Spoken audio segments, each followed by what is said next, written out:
পাকা আম, যে গরম পড়ছে এই আমগুলো সব পেকে গেছে। এগুলো এখন সব জুস বানাবো। পাকা আমের জুস খেতে ভালো লাগে অবশ্য। তো আমের সিজন চলে যাচ্ছে, আর কিছুদিনই আম খেতে পারবো, তারপরে মনে হয় না আর আম খাওয়া হবে।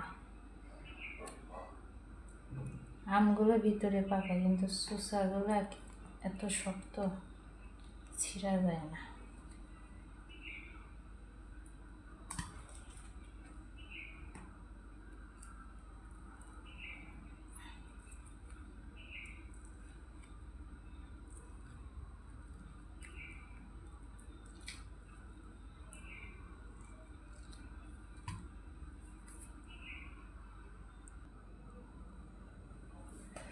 আমগুলো ছোলা শেষ, তো কালকে বাজারে গেছি, তো আমাকে বলছে আপা হিট দিয়ে আম নেবেন না পাকানো আম নেবেন।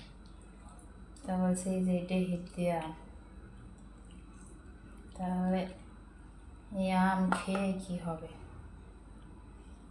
যত বোকা বানানো যায় আর কি। এগুলো সব গাছ পাকা আম।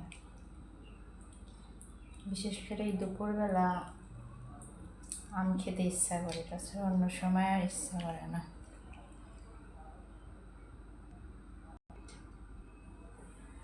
এই তো আমার আম চিপে আম থেকে রস বানানো শেষ। আমগুলো দেখি খেয়ে, অনেক মিষ্টি আছে। আমি একটু পর খাবো, ফ্রিজে ঠান্ডা করতে দেবো, তারপরে আমগুলো খাবো। 3 পিস কিনছিলাম, একটা এটা হলো জামার পিস। তো কেমন হয়েছে আমার জামাটা অবশ্যই জানাবেন। আর এটা পায়জামার কাপড়, 3 পিস। যাই হোক, আমি নিজেই আমার জামা বানাতে পারি।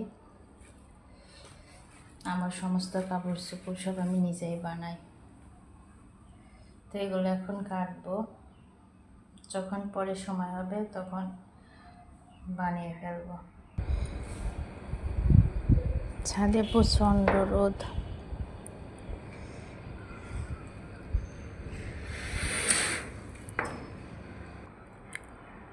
আজকে অনেক গরম পড়ছে, গরমেতে জীবন শেষ। যখন আমার খুব মন খারাপ থাকে তখন আমি এখানে দাঁড়িয়ে থাকি। বেশিরভাগ সময় আমি এই জায়গায় সময় কাটাই, আকাশের দেখি, চারপাশের পরিবেশ দেখি, ভালো লাগে।